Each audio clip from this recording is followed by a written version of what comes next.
Trump has been itching to shoot and kill somebody ever since he said he could commit murder in the middle of Fifth Avenue in New York and nobody would do anything about it.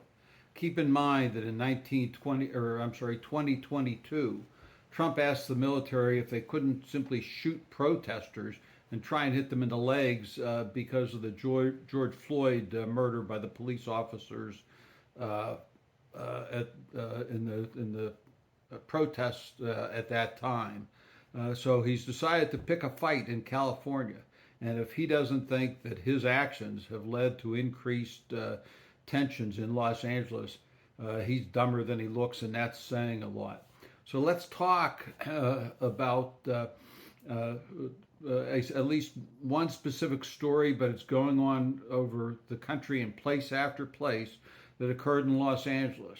There is a young woman named Flor whose father has worked 27 years. He's an immigrant from Mexico, has worked 27 years in the garment industry in Los Angeles. He's an undocumented immigrant. He's paid taxes.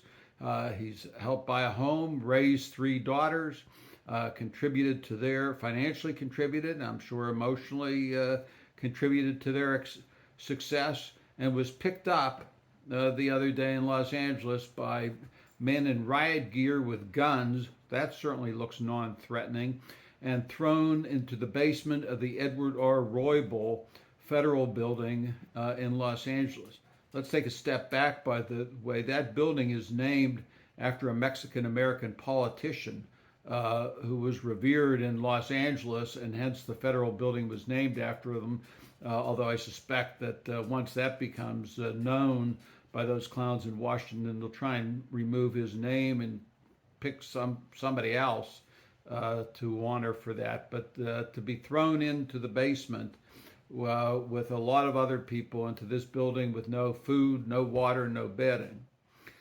His daughter tried to talk to him. They said, no, you have to come back by around 1 o'clock in the afternoon. Between 8 and 1 in the morning, the detainees can see their lawyers. From 1 to 8 in the afternoon and evening, they can see family and friends.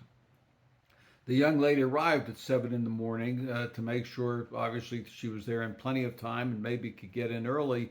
But about 7:30, the people who had told her that she could come and visit her father at 1 o'clock in the afternoon were transporting everybody out from the basement of the building into vans, and they took them to Santa Ana in California, which is about an hour away. It's about 39 miles, I think, something like that, to go visit them. So that they were there for a little bit, and she went down, and a little while later, instead of being able to visit them, she found out that everybody who had been there had been transferred over to Adelanto, Adelanto, Adelanto, California, to a detention center there, which is about an hour and a half or so away from Los Angeles. So the federal government continues to lie. They continue to move people around. They make it impossible for them to see their family or their lawyers. And you wonder, as this goes on all over the country, why people are mad and upset. This could give you a clue as to what the heck's going on out there.